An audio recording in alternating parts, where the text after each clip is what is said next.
Hey, and welcome back to another video. Okay, in this video, we are going to talk about the chapter number 8.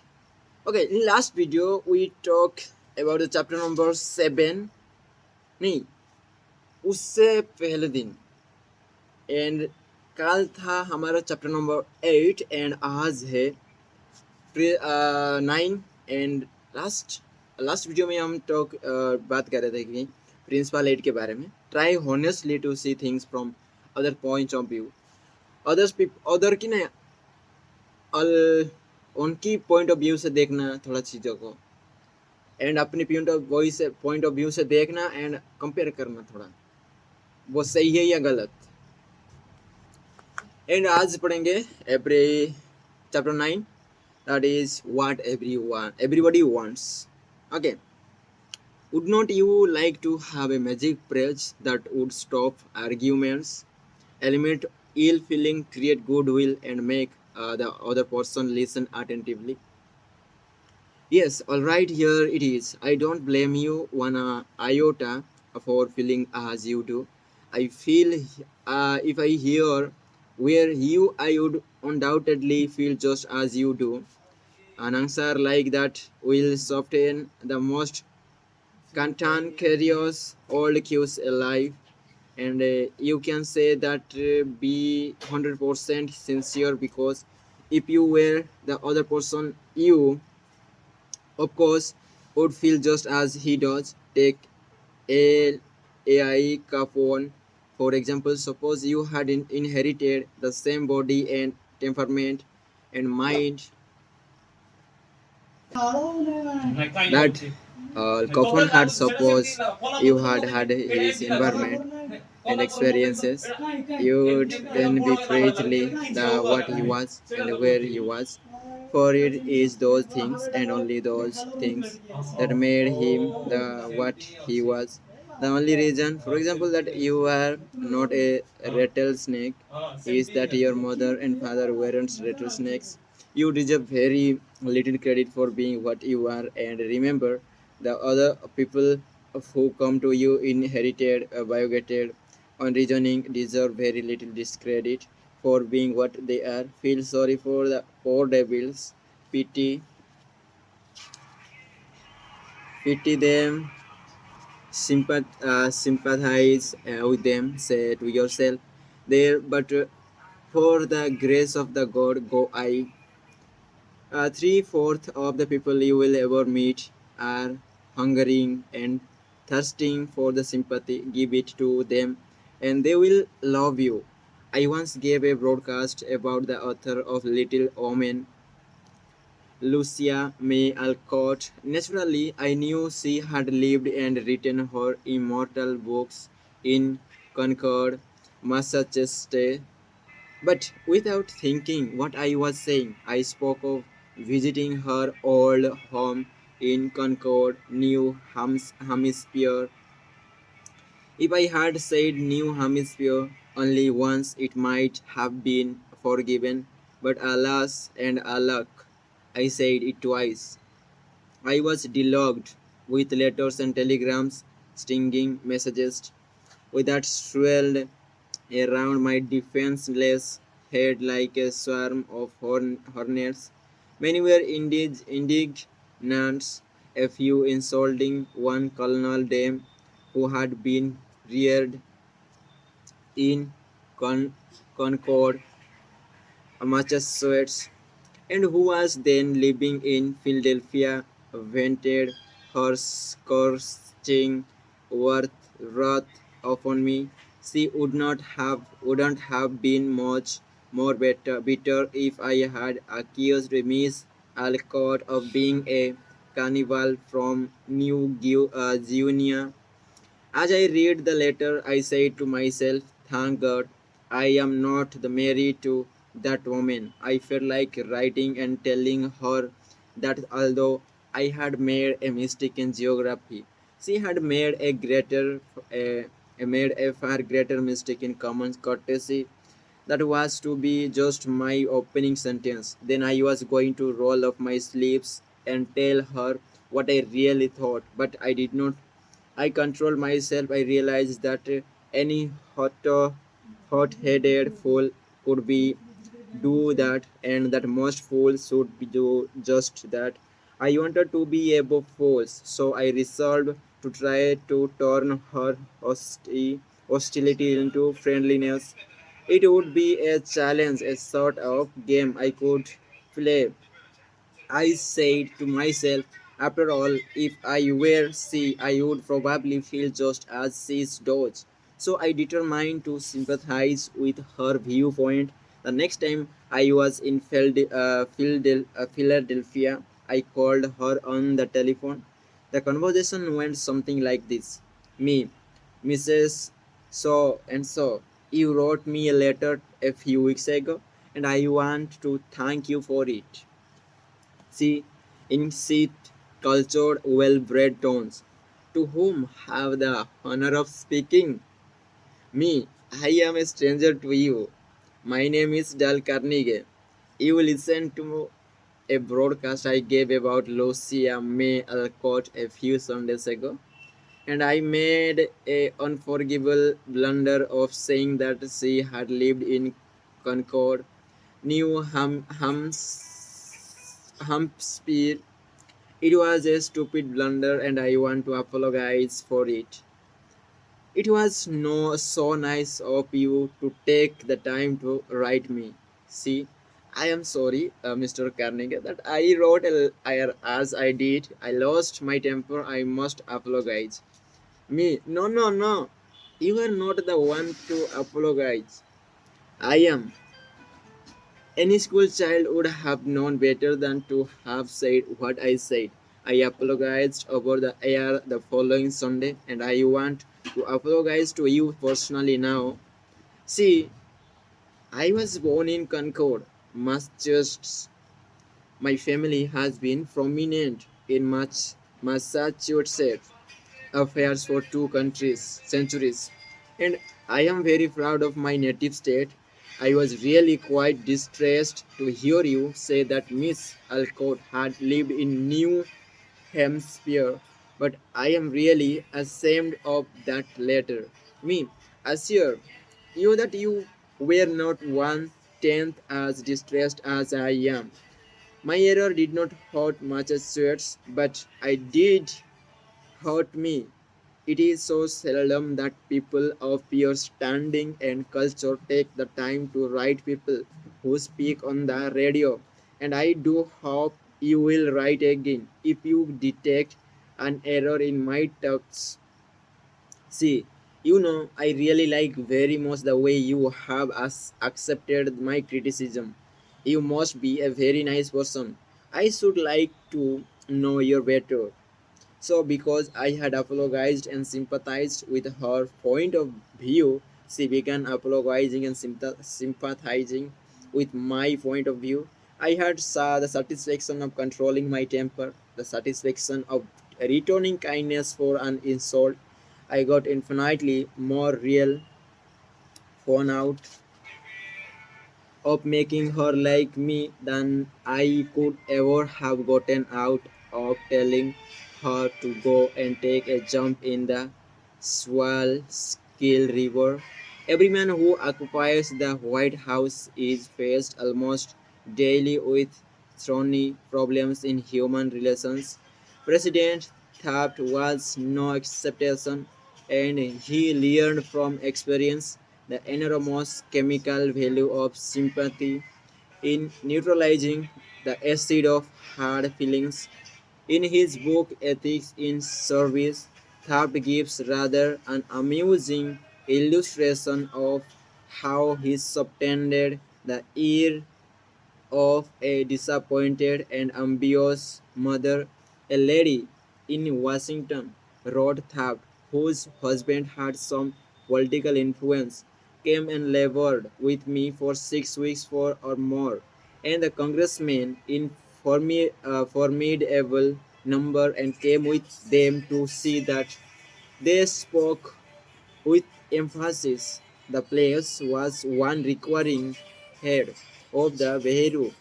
I appointed somebody else. Then I then received a letter from the mother. saying that I was most ungrateful since I declined to make her a happy woman as I could have done by a turn of my hand. She complained further that she had labored with her delegation and got all the votes for an administration bill in which I was specially interested, and this was the way I had rewarded her. When you get a letter like that, the first thing you do is to think how you can be severe with a person who has committed an impropriety or even been a little incontinent. Then you may compose an answer. Then, if you are wise, you will put the letter in a drawer and lock the drawer. Take it out in the course of 2 days. Such communications will always be a 2 days delay in answering, and when you take it out after that interval, you will not send it. That is just the course I took. After that, I sat down and wrote her just as polite a letter as I could, telling her I realized a mother's disappointment under such circumstances, but that really the appointment was not left to my mere personal preference, that I had to select a man with technical qualification and therefore to follow the recommendations of the head of the Beru. I expressed the hope that her son would go to the accomplish what she had hoped for him in the position which he then had. That mollified her, and she wrote me a note saying she was sorry she had written as she had, but the appointment I was sent in was not confirmed at once, and after an interval I received a letter which purported to come from her husband, though it was the same handwriting as all the others. I was therein advised that due to nervous frustration that had followed her disappointment in this case, she had to take to her blood and had developed a more serious case of cancer of the stomach. Would I not restore her to health by withdrawing the first name and replacing it by her son's? I had to write another letter, this one to the husband, to say that I hoped the diagnosis would prove to be inaccurate, that I sympathize with him in a sorrow he must have a serious illness of his wife, but that it was impossible to withdraw the name sent in. The name whom I appointed was confirmed, and within 2 days after I received that letter, we gave a musical at the White House. The first two people to greet Mr. Taft and me were his husband and wife, though the wife had so recently been in articulo mortis. Jayamangam represented an elevator escalator maintenance company in Tulsa, Oklahoma, which had the maintenance contract for the escalators in one of the Tulsa's leading hotels.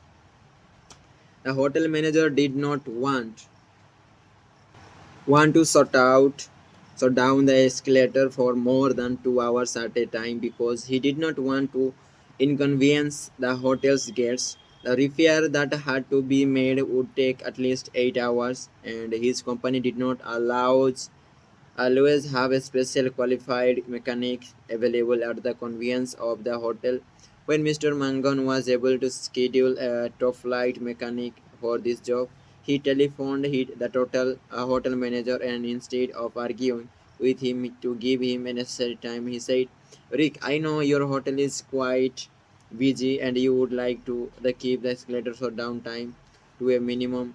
I understand your concern about this, and we want to do everything possible to accommodate you. However, our diagnosis of the situation shows that if we do not do a complete job now, your escalator may suffer more serious damage, and that would cause a much longer shutdown. I know you would not want to inconvenience your guest for several days. The manager had to agree that an 8 hour shutdown was more desirable than several days. While sympathizing with the manager's desire to keep his patrons happy, Mr. Mangon was able to win the hotel manager to his way of thinking easily and without rancor. Jessie Naris, a piano teacher in St. Louis, Missouri, told of how she had handled a problem piano teachers often have with teenage girls. Barbette had exceptionally long fingernails. This is a serious handicap, and anyone who wants to develop proper piano playing habits.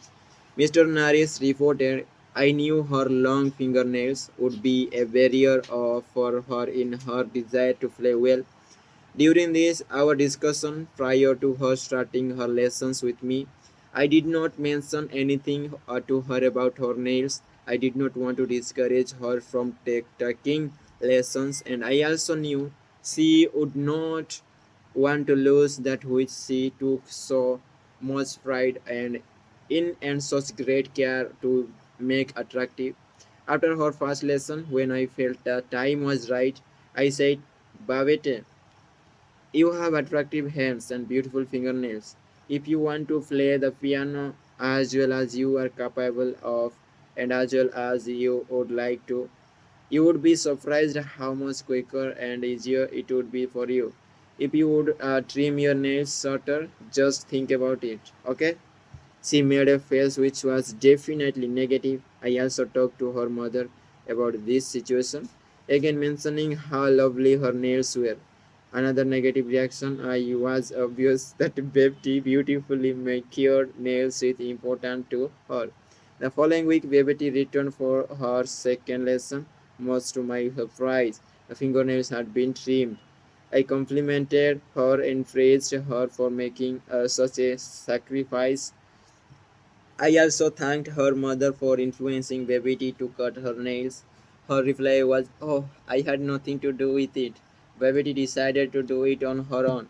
And this is the first time she has ever trimmed her nails for anyone. Did Mr. Norris threaten Babbitt? Did she say she would refuse to teach a student with long fingernails? No, she did not. She let Babbitt know that her fingernails were a thing of beauty and that it would be a sacrifice to cut them. She implied, I sympathize with you. I know it wouldn't be easy, but it will pay off your better musical development. Sol Harrock was probably America's #1 impresario for almost half a century. He handled artists, such world-famous artists as Chalia Finn, Isadora Duncan, and Fablora. Mr. Harrak told me that one of the first lessons he had learned in dealing with his temperamental stars was the necessity for sympathy and more sympathy with their idiosyncrasies. For 3 years, he was impresario for Fyodor Champlin, one of the greatest bosses who ever thrilled the British boxholders at the Metropolitan. Yet Chalifin was a constant problem. He carried on like a spoiled child to put in it uh, Mr. Horrocks own inimitable phrase. He was a hell of a fellow in every way. For example, Chaliapin would call up Mr. Horrock about noon of the day he was going to sing a say, Sir, I feel terrible. My throat is like raw hamburger. It is impossible for me to sing tonight. Did he, Mr. Horrock argue with him?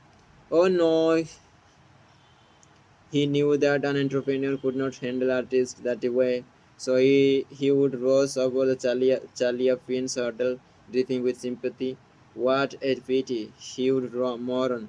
What a pity, my poor fellow. Of course, you cannot sing. I will cancel the engagement at once. I will only cost you a couple of $1,000, but that is nothing in comparison to your reputation. Then Chalia Finn would say, perhaps you had better come over later in the day. Come at 5 and see how I feel then. At 5 o'clock, Mr. Horrocks would again rush into his hotel. Dripping with sympathy again, he would insist on cancelling the engagement, and again Chalia Champin would sing and say, well, maybe you had better come to see me later. I may be better than. At 7:30 at the Great Beso would consent to sing only with the understanding that Mr. Huruk would walk out on the stage of the Metropolitan and announce that Chalia Finn had a very bad cold and was not in good voice. Mr. Huruk would lie and say he would do it, for he knew that was the only way to get the bosso out on the stage. Dr. Arthur Iger said in his splendid book, Educational Psychology, sympathy, the human species universally craves. The child eagerly displays his injury and even inflicts a cut or bruise.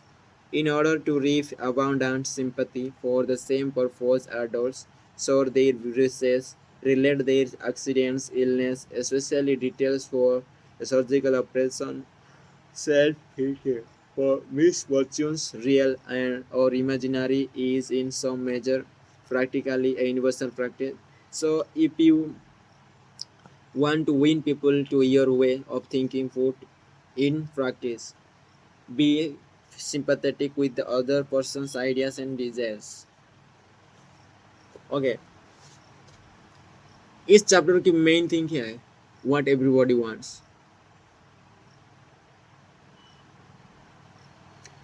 कि भाई उनको उनको जो opinions है, उनको जो बात बोल रहे हैं, उनको ऐसा ना लगना चाहिए कि भाई you said in them and they feel bad.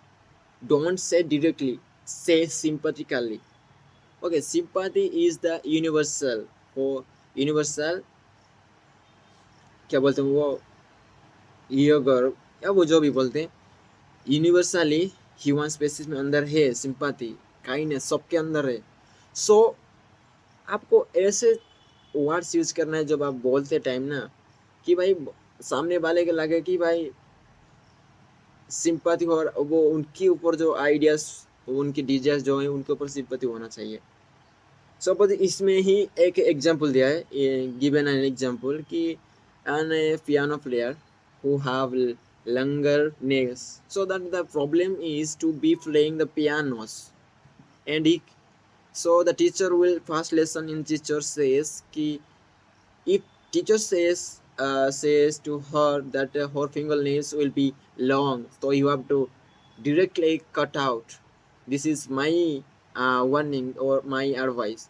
Then the child or the student can't cut their fingernails because they grow off the nails for a long time. He give time and so much time to be grow their nails. So he approaches sympathetically way. Okay, he says instead of cut your fingernails, he said that your fingernails are beautiful. He praised their fingers and said, your but he and he praised her fingernails and said, these are you have the beautiful fingernails, you know. And but in for the piano playing, for the musical playing instrument, you have to shorter nails. But I don't say you cut your nail, okay, like this. Then the students look like in like this.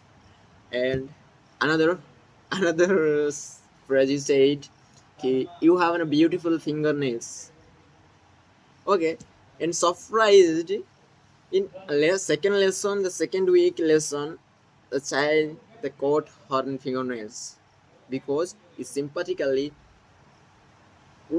he says you have a beautiful fingernails and you if you want to be cut out then cut, but he don't tell you have to cut out.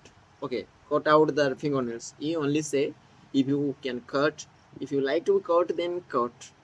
But in my terms, the fingernails would be obstacles for the playing the piano.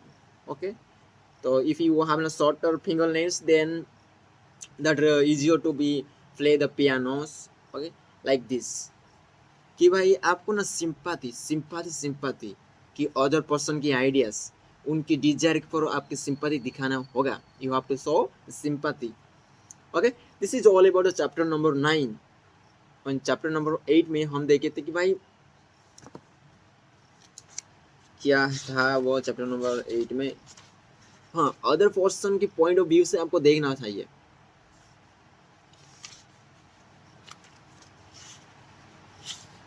Honestly उनकी तरफ से थोड़ा देखना चाहिए, ना कि भाई अपनी अपनी मनमानी कर देना.